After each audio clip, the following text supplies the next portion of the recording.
Hi everybody. Good to see you here. Good to be here on Tuesday as always. Thank you for being here. So let's put our intention up here. There we are. So if you didn't know, our intentions are always released on Sundays. That way you have a couple days to work with it yourself, or at least think about it, contemplate it a little bit, and see what comes up with it. I hope that you get a lot of really good stuff out of what I have to say, but you can also get some really, really good stuff out of your own mind and what your own brain and your own spirit and your own soul has to say out of it too. That's much more specific to you. Hey Nikita, it's good to see you here. Thanks guys in the comments saying hi there. I always appreciate that. So just a couple things that we're looking at here this week. A couple big things. So lunar eclipse was yesterday, Monday. It was about 3 a.m. in the morning Eastern time. So if you live around the area that I do within my own time zone, about 3 o'clock, adjusting your own time from there in the middle of the night. And then we have a solar eclipse coming up, April 8th, coming up in just a couple weeks. Crazy. Melissa says hi, happy crazy energy weeks. I like how you put the S in parentheses because it's leaving it open-ended. So are we going to have crazy week or crazy weeks? To be determined and to be figured out. So we're talking about the eclipses. So I just wanted to put up a little picture about that. So the intention is up right now. Take a peek at that if you haven't yet.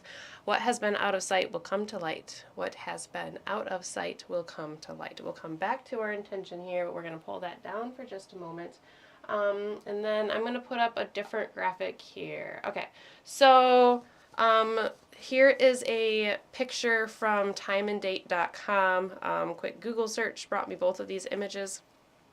I thought it would be good just to quickly walk through like what an eclipse is in the sky, like the astronomy, not the astrology of the eclipse, but the astronomy behind it. So I thought that would be good just to kind of show the graphic and refresh on that. So the lunar eclipse is the top picture. That's what we had yesterday in the energy that we are currently in. We've talked about how lunar eclipses happen on full moons and solar eclipses happen on new moons. So I just wanted to share this and give a little picture and a little description of what the difference is between the two. So lunar eclipses happen at full moons. So they happen when the sun and the moon are in opposition to each other. Okay, so that's why at a full moon, if you are looking over towards sunset and you see the sun going down, you will be seeing the moon coming up shortly after that. They're in opposite points of each other during a lunar eclipse. So what happens during a lunar eclipse is the sun and moon are in opposition to each other. The earth is in the middle. That is the case for all full moons. But when the full moon happens near the nodes of the moon, which is the intersection point of the sun and the moon's path, then you get this lunar eclipse where the sun casts the earth's shadow over top of the moon and you get a darkening of the moon. So this is the alignment that happens if you see the picture here. So looking at that top picture, you have the sun, and then you have the moon straight across from it, but between that you have the earth. And that can kind of give you a little visual of like that sunrise and sunset. So this picture here, like if we were thinking of this one being like where the sun is maybe in the sunrise position, maybe that's like in the east, then we see that the moon would be in the west and it would be setting. So if you were looking at an astrological chart, that would be the sun in the first house and the moon in the seventh house, for a little reference there. The solar eclipse is the picture down below here. So the solar eclipse, like we said, happens at a new moon. So the sun and the moon are no longer in an opposition to each other. They are now in a conjunction with each other. They're coming into the same position. So if you notice here on the picture of the solar eclipse, we have the sun, the moon, and then the earth here. So what happens is the moon moves towards the sun. They're in we're near the nodes of the moon, so the paths are close to intersecting each other, and the moon darkens the sun for a period of time. So what happens here during a solar eclipse is the moon moves over the sun, and from the perspective of the earth over here on the right side, the sun appears to darken. It's really that the light is being blocked. So in a solar eclipse at the time of a new moon solar eclipse, we have the moon blocking the light of the sun, and at the lunar eclipse, which happens at the full moons near the nodes of the moon, we have the earth blocking the moon's light here, okay? So I just wanted to put that up for a minute. Hopefully that makes sense and doesn't confuse anybody. I think when we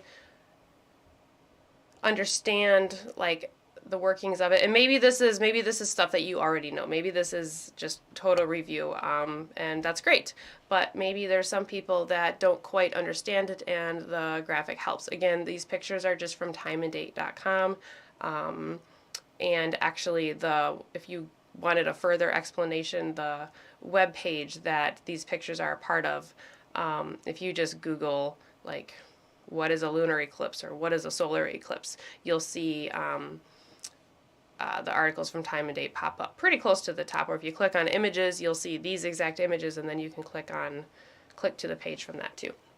So I thought it would be, need to put that up, so we're gonna put that back down again. We're gonna put the intention back up here. Doing my little switcheroos here, checking in the comments once more. Hey Mary, glad to see that you're staying calm. Able to have my procedure done on Thursday. Worked with your insurance. Yes. Okay, good. I'm glad that you got the insurance thing worked out. So our friend Mary is having a medical procedure done on Thursday. So please join me in sending lots of love and well wishes and prayers of answers and clarification here. Things coming to light so that way we can deal with them, right? But it's gonna, yeah. Glad that you're able to have that done.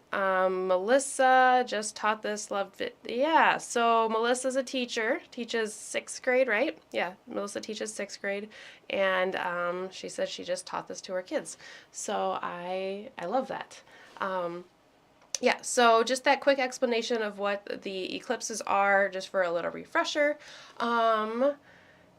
Nikita's praying for you, Mary. Yes, all of us are, and I'm really glad. Health insurance, we just, yeah, it's a whole headache on its own, especially when you're dealing with the things.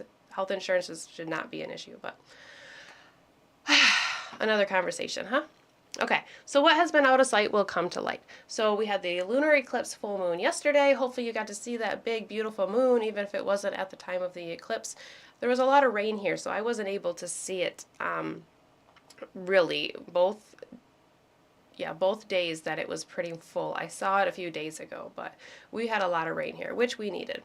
So the lunar eclipse was the full moon that happened yesterday. And then the other aspect that we have this week is Venus sextiling Uranus. That comes through on Wednesday. So not a whole lot of aspects. We talked about how that's going to kind of happen as the planets are kind of bundled together a little bit.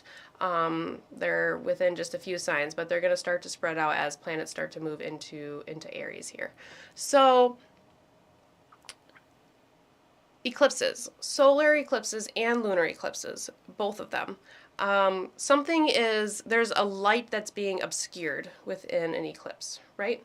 Wherever it's visible from, one of the lights of the luminaries are being darkened. So there's this visualization and there's this idea of something being hidden, something being obscured, something being maybe not quite as it seems. From my understanding, eclipses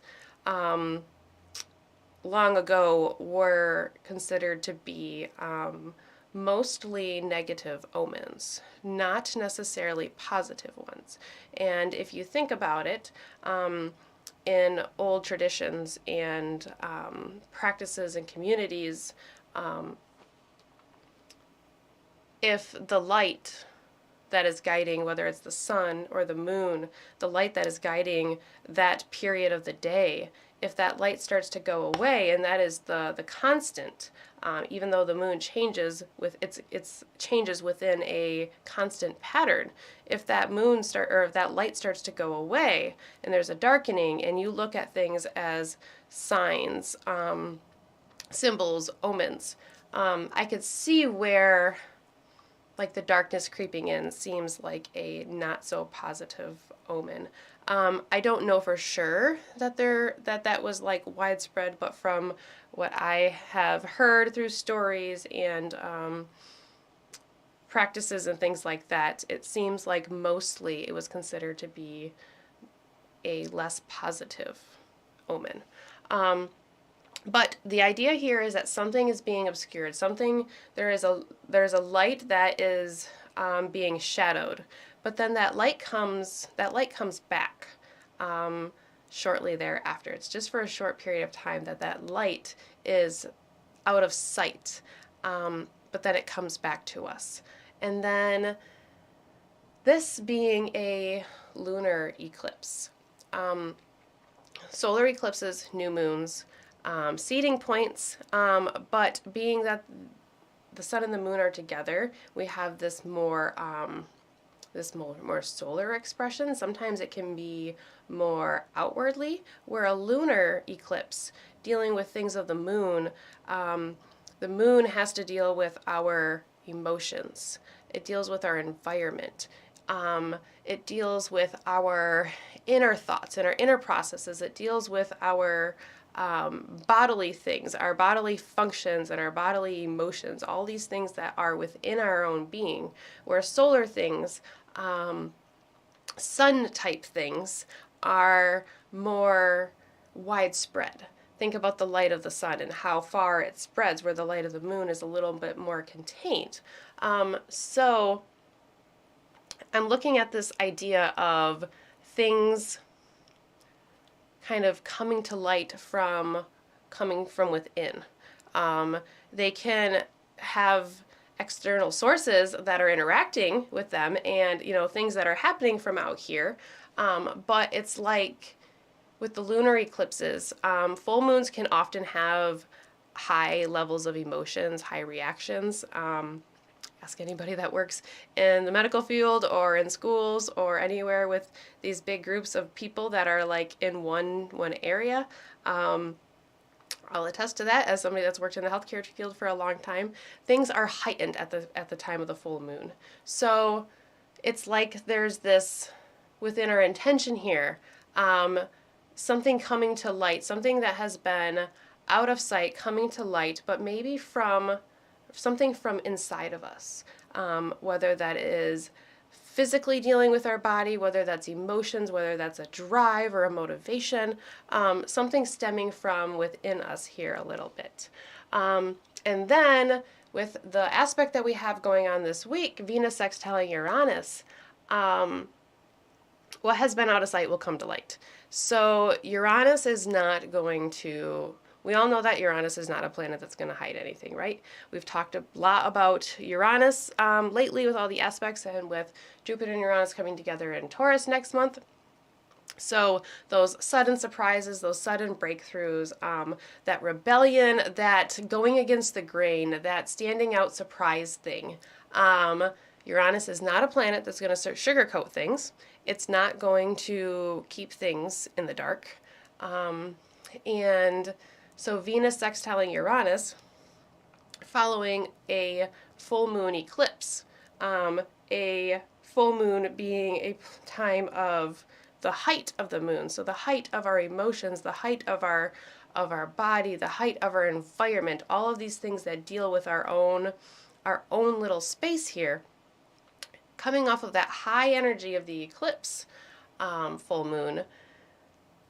We have Venus, who we've talked a lot about her, so we know that she's got a lot of power right now. There's still that mutual reception with Venus and Jupiter. Coming off of that high emotional energy. Venus coming in with Uranus feels like she's going to want some sort of breakthrough, possibly some sort of like emotional breakthrough or some sort of lunar breakthrough. So that bodily function, the emotions, the yearnings, and the things that, like the things, the deep desires that we have within us. I think the moon and Venus together kind of speak to that. So coming into this favorable aspect with Uranus, where she's able to work with Uranus to have some sort of breakthrough. So some sort of enlightenment, even. And when you think about enlightenment, you think of something kind of like, it's like the light bulb moment. It's where you finally kind of like understand or have more information, right? So it's like whatever has been out of sight is coming to light through that light bulb moment. Or, you know, whatever little tool that it is that you needed, or any little tidbit of little information, or a download or an idea. Those little things are things that are there. They've been within the space, but they have maybe not been at the forefront. They haven't been in the line of sight, maybe not in your line of sight or somebody else's line of sight.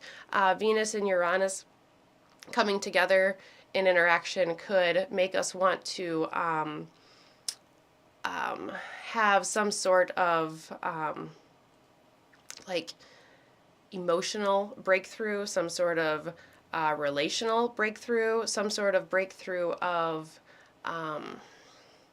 with Venus, those things that bring balance and harmony and a leveling to our lives.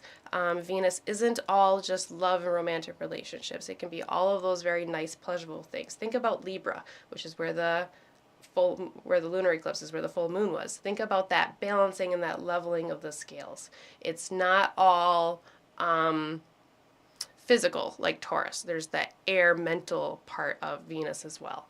So I feel like these two coming, you know, the full moon and then the Venus-Uranus interaction coming together right after that full moon has this, like, you know, we talk about Uranus as the myth of Prometheus, right?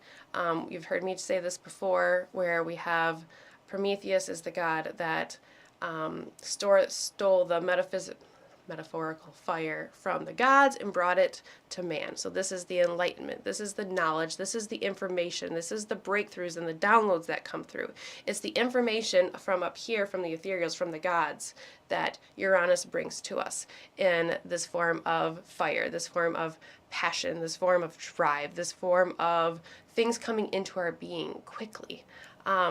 So it's like there's this breakthrough and this enlightenment, bringing this delivery of the metaphorical fire of the gods. So it's something coming to light, and something, you know, it could be something big and beautiful. It could be something kind of small. Just all depends. But it feels intriguing. It feels interesting. I think it's interesting that the day we have the sextile between Venus and Uranus, which is tomorrow, Wednesday, the moon moves into the sign of Scorpio.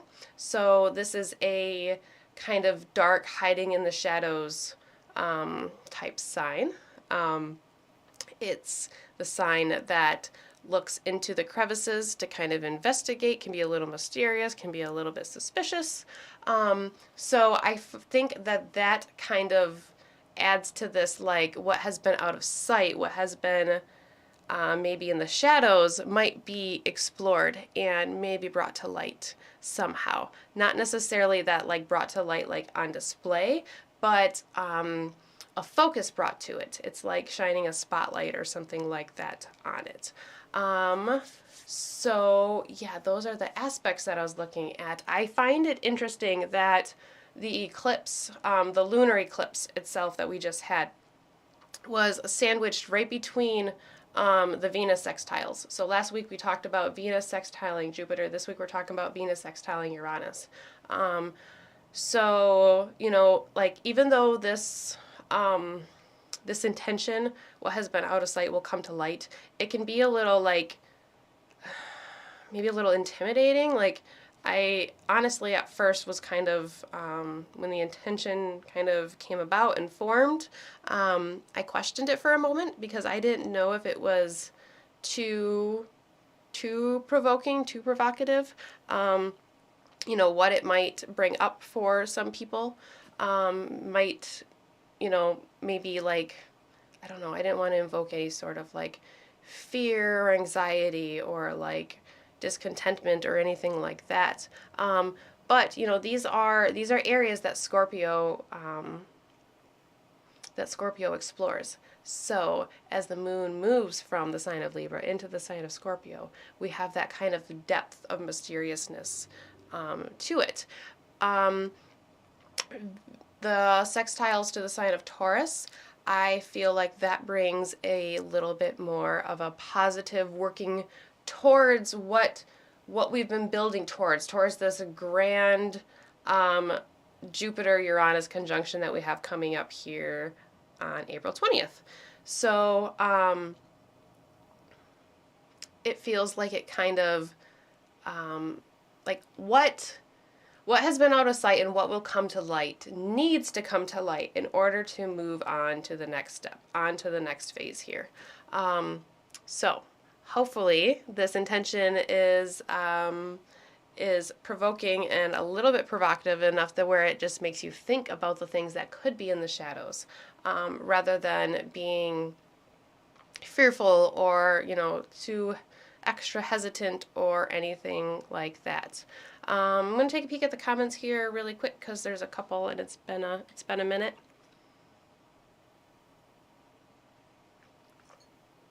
Hi Susan, it's good to see you here. Thanks for stopping by. Oh, I know that you care for your mother-in-law. Susan's a caregiver, so she's able to stop by while her mother-in-law is napping. Well wishes to you and to your mother-in-law, Susan. I'm glad that your energy is doing better than yesterday. We can't always, energy not as balanced as I wanted it to be. I'm glad that you're having a better day today. Can't stay balanced all the time. I'm a Libra moon, so that's a lesson. I'm a 12th house Libra moon, so a lesson of balance and like when to have balance and like when to let go of that balance, like not holding on too tightly to it. I'm glad you're having I'm just glad you're having a better day. Oh yeah, thank you. I think meditating and contemplating and thinking either as a group or individually helps us balance our energies in many, many ways, even if we can just stop for a minute, even if we can stop for 30 seconds. That's why you hear me say, if you have your breath, which if you are alive, you have your breath. If you are breathing, you have your breath. You can somehow, through the weeds, find your way to that space of stillness that we have within our meditation. Not saying it'll be easy, not saying that you can jump right back into that space all the time, but you can find your way there. Sometimes it's quicker than others and easier than others. So lunar eclipse, full moon, things coming to a height, things coming to fruition. So if you think of the solar eclipse as a new moon and the lunar eclipse as a full moon, we had the solar eclipse in Libra back in the fall, back in October. So that would have been the starting or the seeding point. And we've been in, let's call it like the waxing phase, like when the moon is in its waxing phase and it's growing in light as we're going from the new moon to the full moon. Things are growing. Things are starting to be, there's more light that is coming about. So if we think about the analogy of a plant growing, you have the seed that is planted and then it starts to come up out of the ground and it starts to grow bigger, growing more leaves. Think of the pregnancy analogy. You have the moment of conception being the new moon, and as that beautiful baby starts to grow in the mother's womb, her belly starts to swell and starts to grow to make room for that baby. And by the full moon, you can everybody can see visually that the mother is pregnant, and maybe in the earlier stages she's able to hide it or conceal it or keep it to herself or just share with who she wants to share with, but then it gets to a certain point where it's like there's a baby in there. Just like with the plants, The plants start growing up to the full moon through the waxing phase, and then all of a sudden we have fruit that starts to show up on the plant. So think of a tomato plant's the first thing that pops into my head because I have them growing upstairs right now. So the tomato plant is growing, it's getting bigger, growing more and more leaves, getting taller, hardier, and then all of a sudden there's tomatoes on this plant. Now it's catching people's attention because they can see the big, beautiful red tomatoes. So that full moon there, that's where we're at there, that big, beautiful light where you can see the tomatoes, or you can see that the baby, you can see something that's coming to light.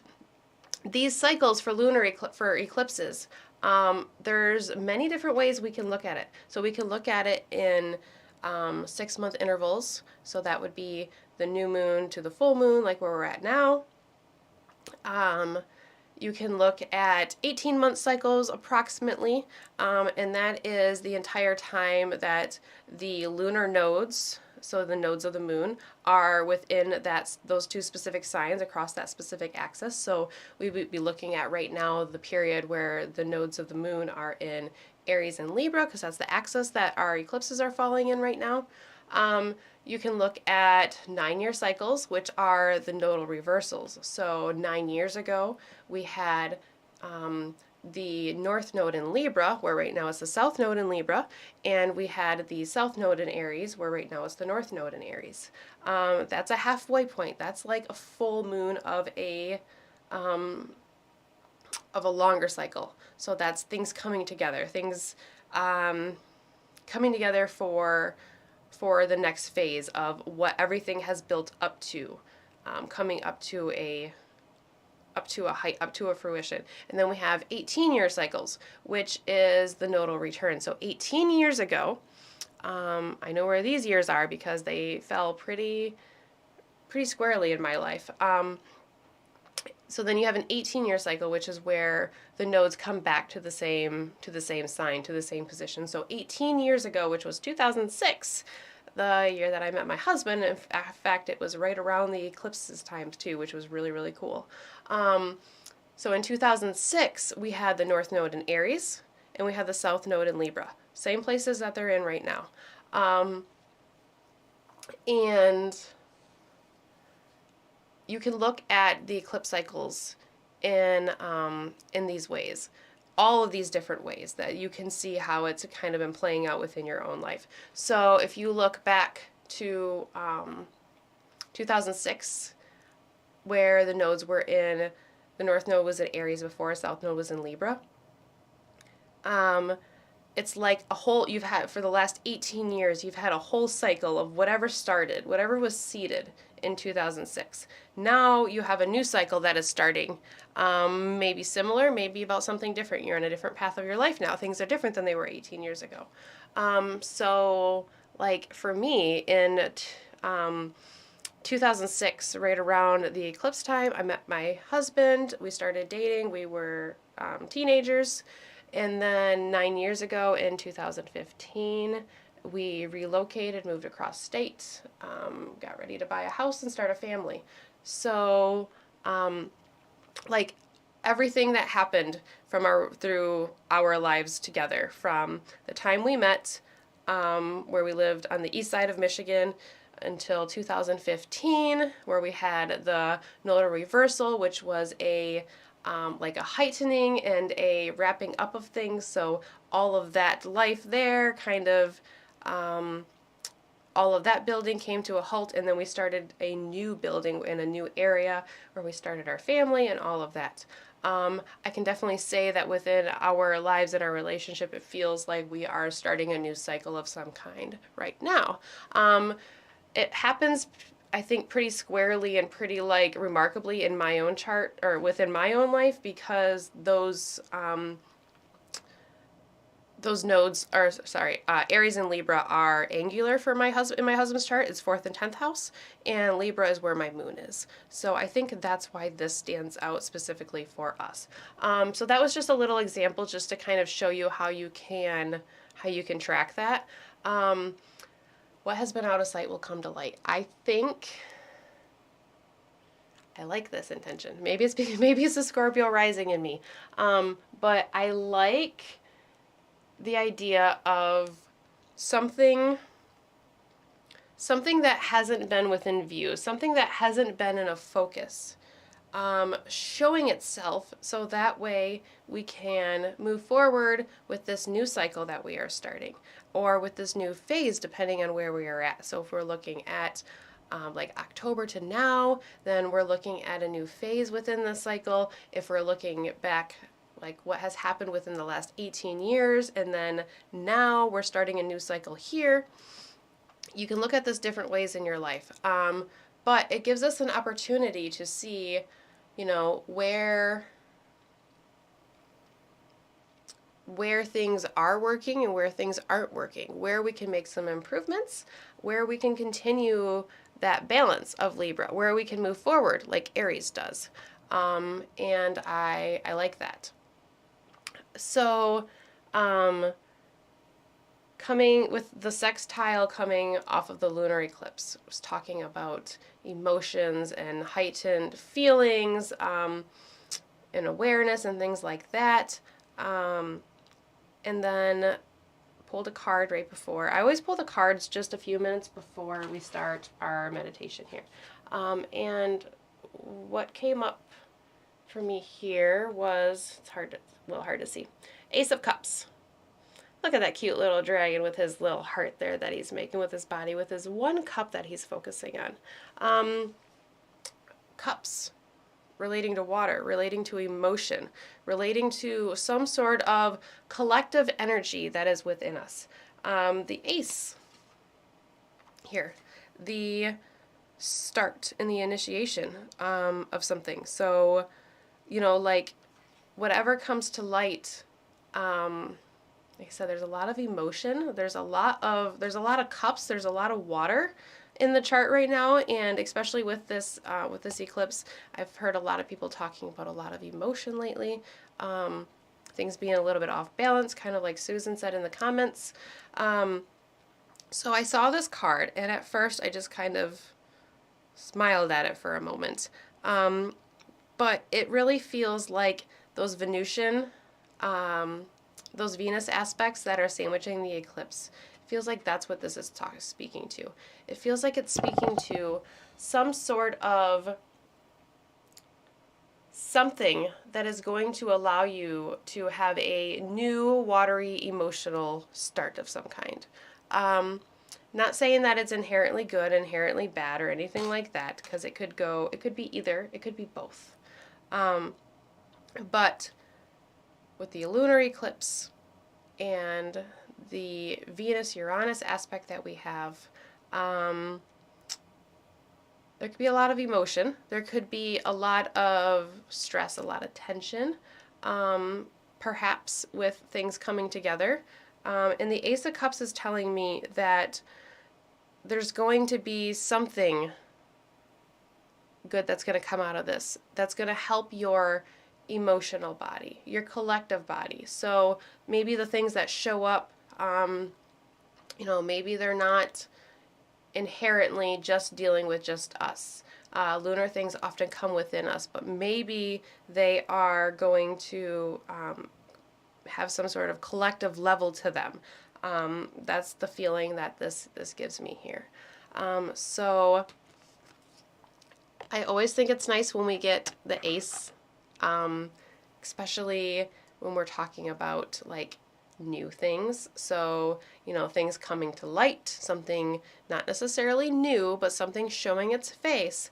You know, and if it's maybe something that we've tucked aside somehow, then maybe it does invoke an emotional response. Maybe the reason it hasn't been in light is because it's something that's hard, something that's difficult, something that somebody does not want to deal with, whether it's us or somebody else. Yeah, so that's our card for today, and we will get ready to move into our meditation.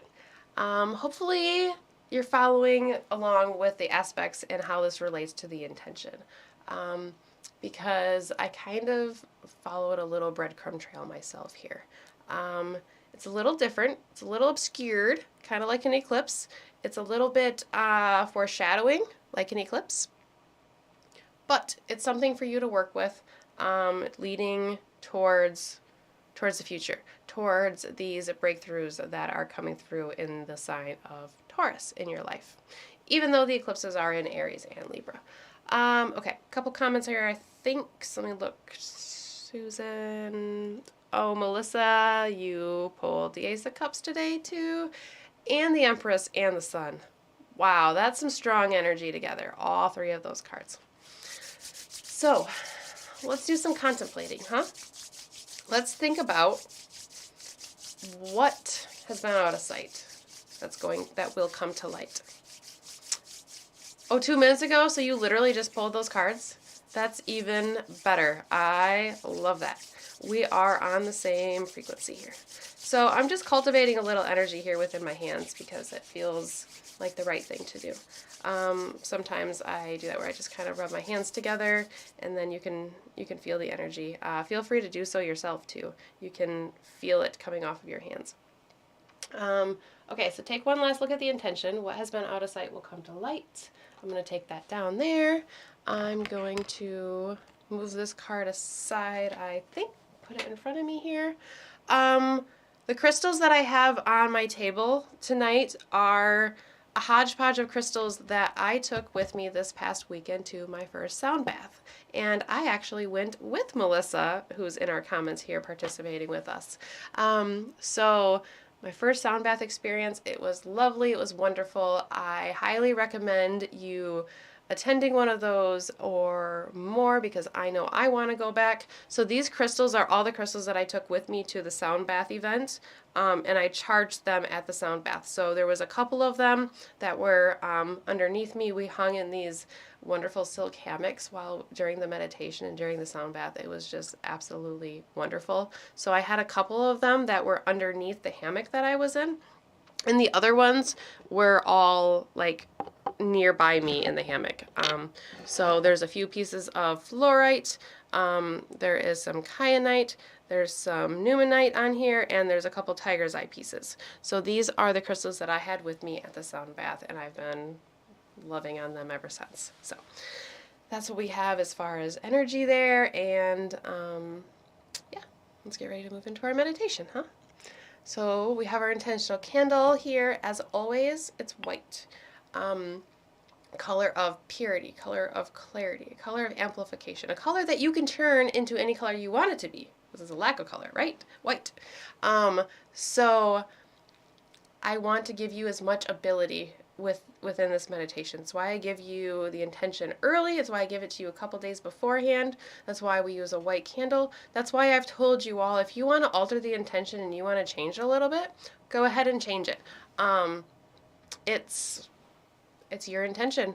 I've also said before that we could come up with lots of different there's different intentions we could come up with. This is not the only route we could go. We could come up with 100 of them probably within looking at the energy of this week here. And I think that is an important and key part and message of astrology. That there is not just one set definition. There is not just one set expression of each archetype, of each planet, of each sign. There is a plethora and a multitude of ways that each can be expressed within its archetype, within the best ways that we are possibly able to try to understand each planet and each sign. I think just as much as, like, I don't know about you, but myself and other people that I've talked to, like, I don't know that we can all fully, fully comprehend, absolutely comprehend the divine love and knowledge that is around us. So just overarching term of God, of the Creator, the masculine and the feminine parts of it.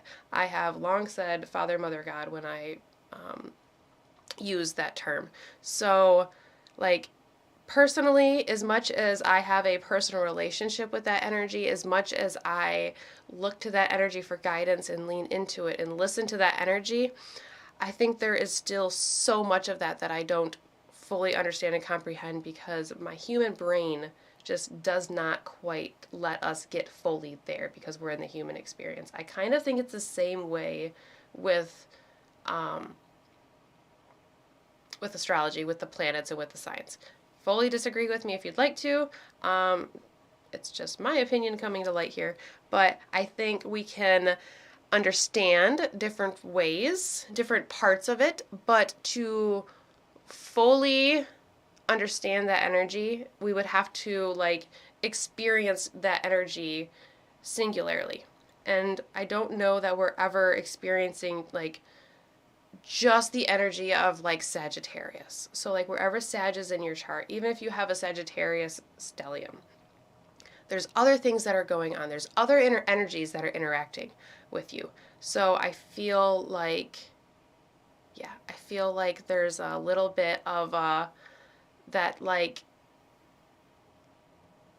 obscuredness, or that little bit of like what has been out of sight will come to light within the within the understanding of astrology. Because like as you peel back each layer of the astrological onion, which believe me, there are so many layers, every little layer that you peel, something else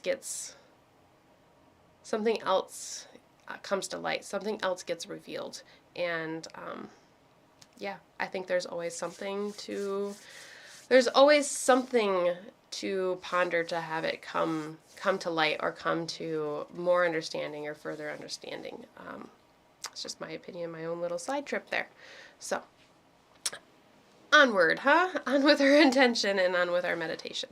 So we're going to light our intentional candle. As we do, hold the intention within your mind, within your heart, within your voice and your words, if you feel that you are comfortable enough like actually speaking the intention aloud with me.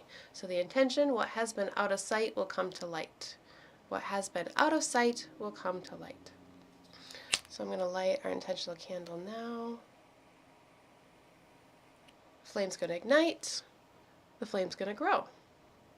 And as the flame grows, so does our intention. What has been out of sight will come to light. What has been out of sight will come to light. So feel free to focus on the candle and the flame here for a moment. If you have your own candle, feel free to light that.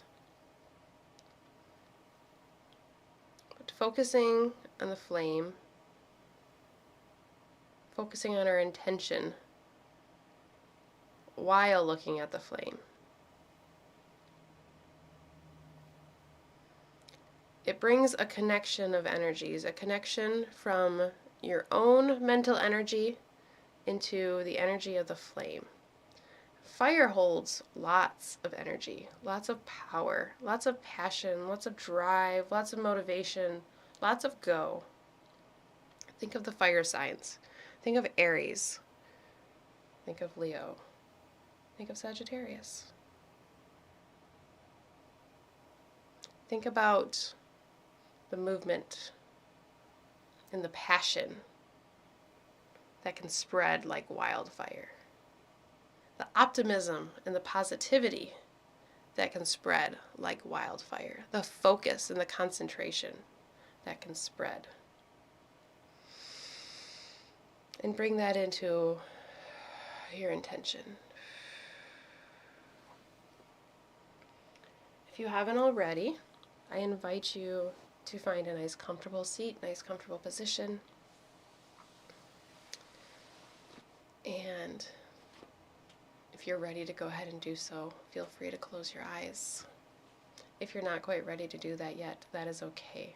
So attempt to soften your gaze, relax your eyes, and try not to focus too intently on any one thing or any one area. Just perhaps you can let your gaze kind of fall just beyond the tip of your nose and let it fall gradually and naturally wherever it falls.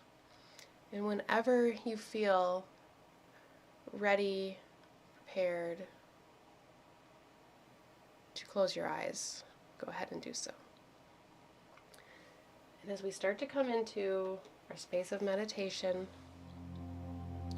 as always, we stop to take a moment to acknowledge the quality of our breath and our energy, that we came to this space with.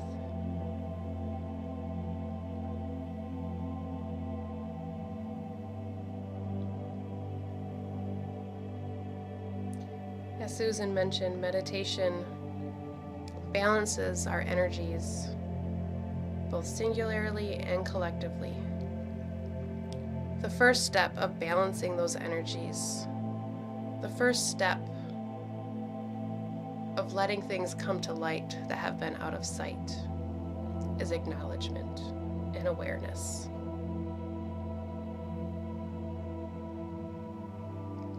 So first, making space for the energy level that you showed up here with today, whether that's high or whether that's low, whether that's calm and content or anxious and frustrated and rushed.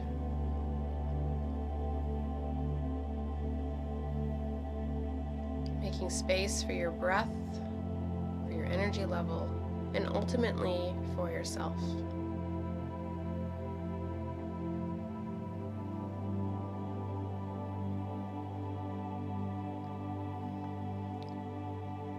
After you've taken a moment to acknowledge where you are, how you showed up here today, release all of that on an exhale.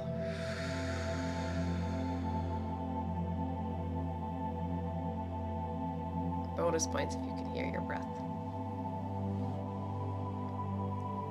And then as you prepare to take your first full deep breath in, slowly begin drawing in air from the environment around you.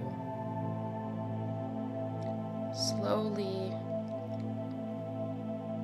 you inhale and you feel the air enter your body and move into your throat. That cool air feels refreshing as it enters your throat, and as it slowly warms, you can feel the sensation of that breath a little bit less and a little more subtly as it moves down into your lungs. As the inhale continues, you feel your abdomen start to expand, making room for your lungs that are expanding full of air. Navel starts to move away from your spine. Your abdomen distends. At the same time, your diaphragm has lowered to make space for those nice full lungs. Wonderful, life-giving, oxygenated air has entered your being and fills you completely. Maybe you pause for a moment after the inhale. Maybe you pause for just a moment just to see what may come to light. What feelings, what emotions, what thoughts reveal themselves? Perhaps something that has been within the shadows or out of sight.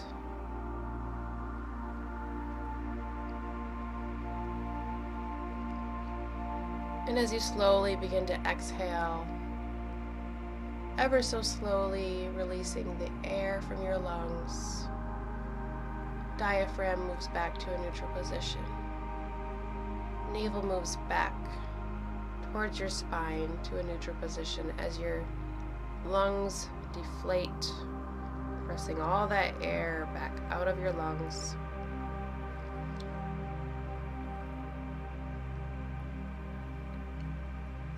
Releasing both the air from your lungs as well as any stress and tension you may be holding. If anything negative came up within that, anything less positive, anything that you're ready to release that came up within that breath hold at the bottom of the inhale, release it with the exhale. And on your own, as you release all that air,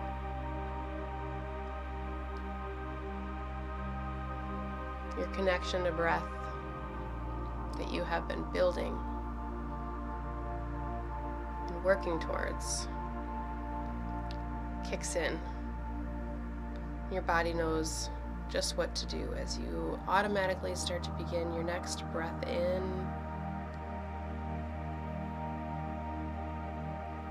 Feeling those wonderful, lovely, supportive sensations of the air coming into your body,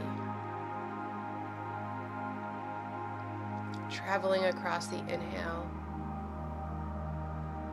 on your own little journey. Think about that. What if we considered each cycle of breath a journey?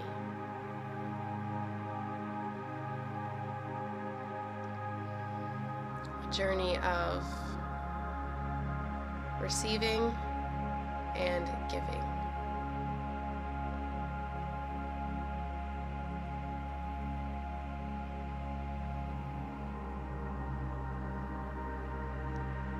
A journey of building and a journey of letting go.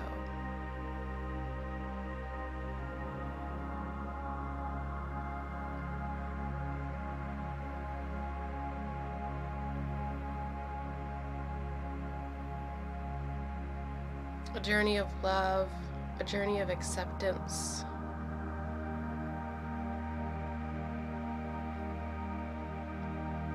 A journey that each time you embark on it brings you to a familiar space, yet with each experience being totally different from the one before it. There's this sense of familiarity and newness.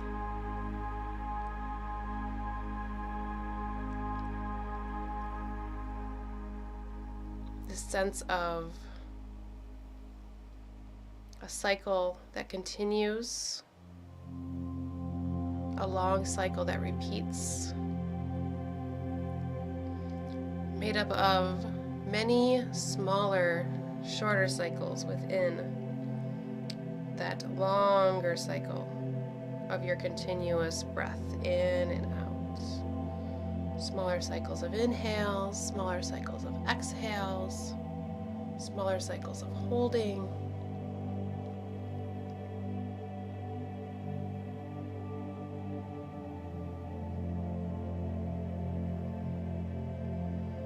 I invite you to continue on this journey independently for just a couple moments.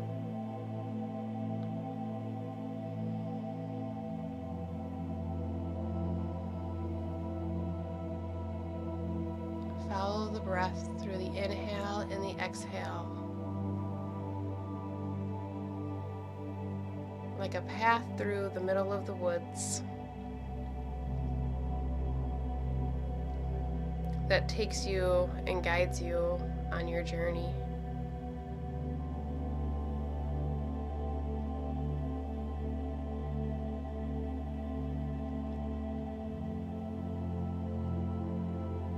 Cycles that allow you to contemplate, acknowledge.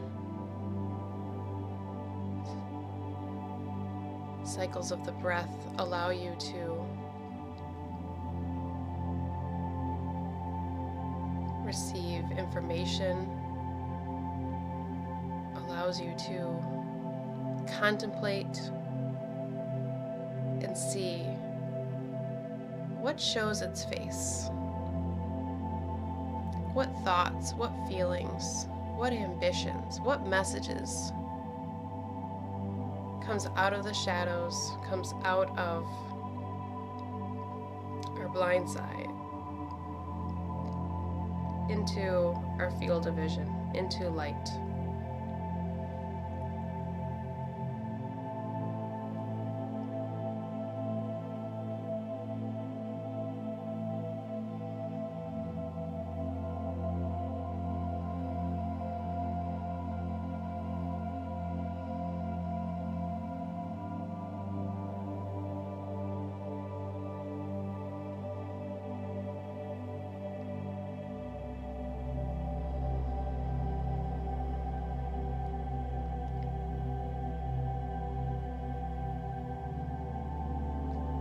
this week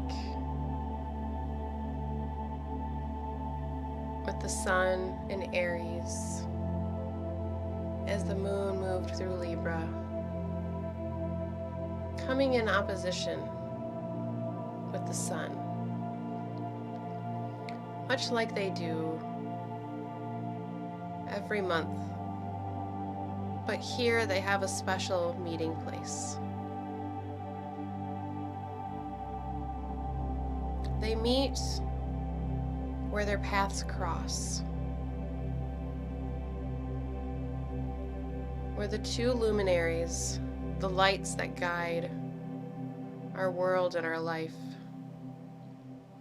are walking their own separate path, dealing with their own separate situations and ambitions and informations. But yet, they cross paths and interact,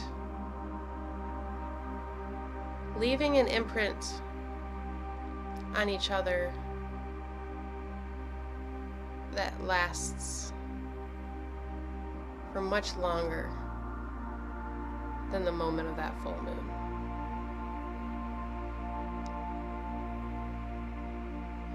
Coming together collectively, energetically, and emotionally,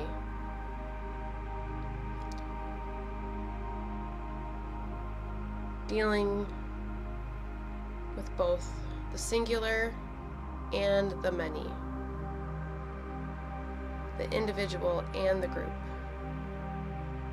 just like the Ace of Cups.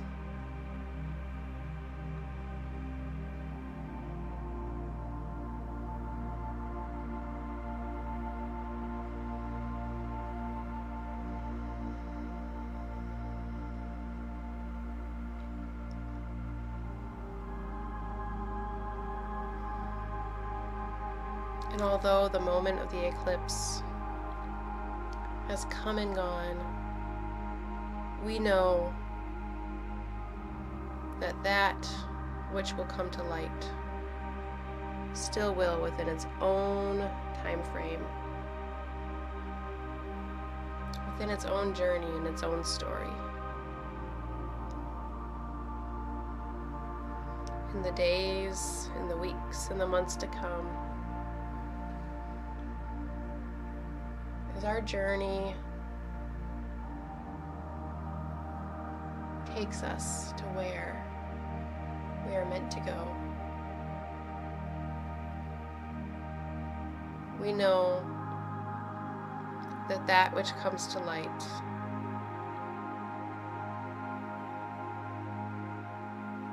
is necessary for our own journey, and our own travels, and our own path.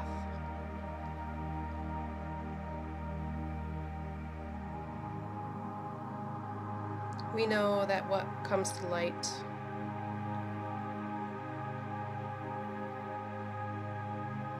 brings breakthroughs, brings enlightenment, brings power,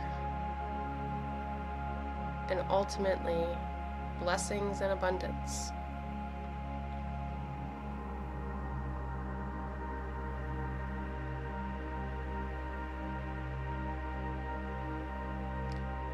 Before we close this meditation, I invite each of you to meet me at the bottom of an exhale as we release all of the air, all of the oxygen within us, fully releasing and fully surrendering to the ethers around us. Perhaps your shoulders even round forward as you release and as you relax.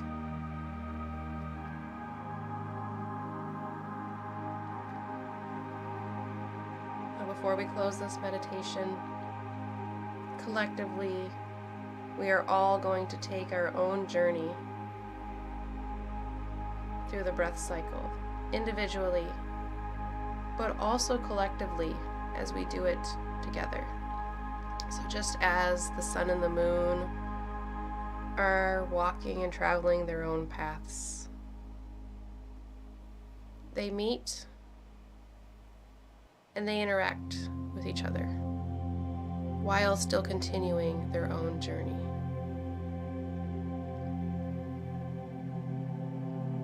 So as we tap into that energy of our own solo journey, but also our bigger collective journey together, I invite you to begin the inhale and take a slow journey of taking a breath in. And then,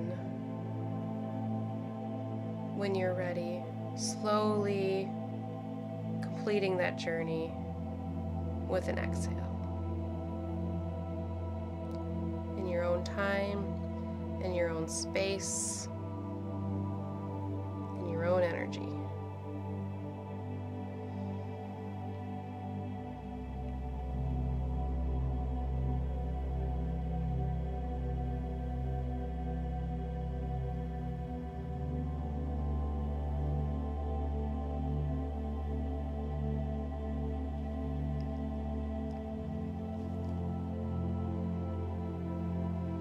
That journey, that path, that connection to your breath. You really do have that with you at all times. Whether you're sitting in a designated meditation contemplation space, whether you're moving throughout the activities of your normal day, whether you're engaging in a conversation with yourself or somebody else. You always have your breath that you can come back to. And that is your true connection to the world of cups, to the world of water, to the world of the collective that we are all a part of. We are all walking a journey together, but yet standing in our own truth, in our own journey, in our own path, and our own being.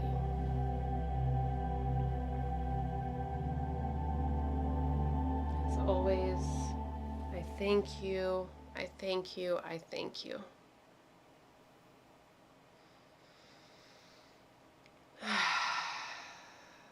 Thank you for joining me. Those of you that are here every week, those of you that pop in when you can, those of you that watch the replays. I appreciate each and every one of you.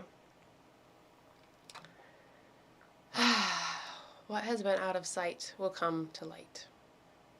Whether that is something that has already come to light, whether that is something that is peeking around the corner, or something that is coming down the road.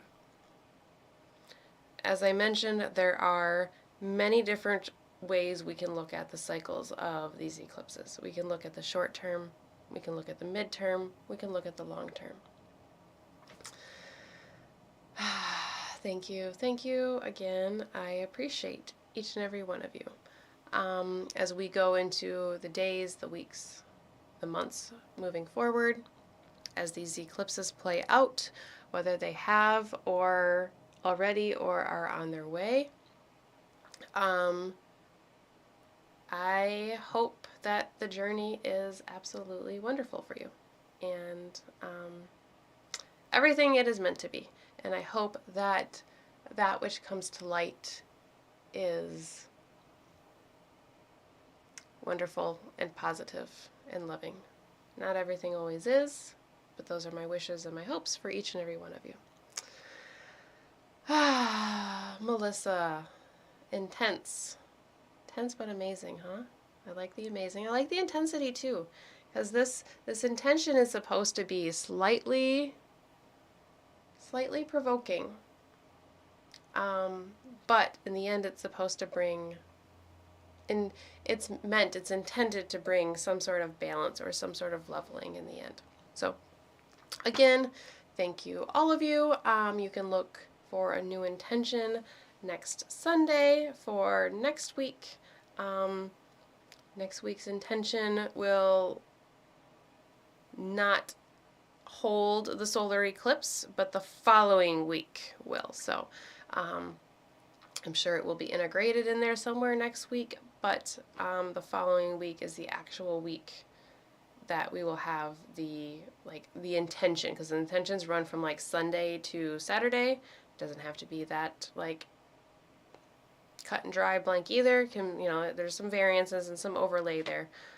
So we're definitely within the eclipse energy. April 8th is when we have the solar eclipse. Yesterday was the lunar eclipse. So I guess we can say happy eclipse season because we're in it. Yeah, I hope you all have a great week, and I truly hope that you found something very beneficial for your own journey and your own path within this meditation, within this own talking. So as always, reach out at any time. New intention will be out Sunday for next week. You can find that on the Facebook page, Instagram page, YouTube community tab on the YouTube channel, on my website, meditativeastrology.com. That's the hub and the central location for all things meditative astrology. And yeah, Facebook event. So if you are one of those people that could use a friendly little reminder, or you just want to help me out with that Facebook algorithm monster, go to Meditative Astrology Facebook page, click on the events tab. There is an event on there that correlates with each week's meditation. So if you would like a reminder for next week, go onto that event, click respond, that you're going, or maybe, or whatever it is that you feel compelled to do, and you will get a reminder for the event if you click that you are going. Also, the more people that respond to that event, the more that Facebook will share the event for other people to find it as well. Feel free to share that event with anybody that you think might like to join us, or the replays, or the videos, or whatever. Just helping us spread this, I don't know, whatever this is, whatever you call this our Tuesday nights, helping to share it with as many people as we possibly can that will enjoy it and benefit from it, and contribute something to it as well, because the more people that we have meeting together, even though we are not physically together, our energies are interacting. Just like Melissa pulling the same card that I am. We are hours and hours away from each other, but our energies are intertwining, and the same messages are coming through. The energy is coming through, and that is a very, very perfect example of how our energies intertwine, and how we amplify the intention when we are all here working together. So that's that. Have a great day, night, whatever it is for you. Have a great week, and I will see you back next week. Reach out at any time, okay? All right. Bye now. Have a good one.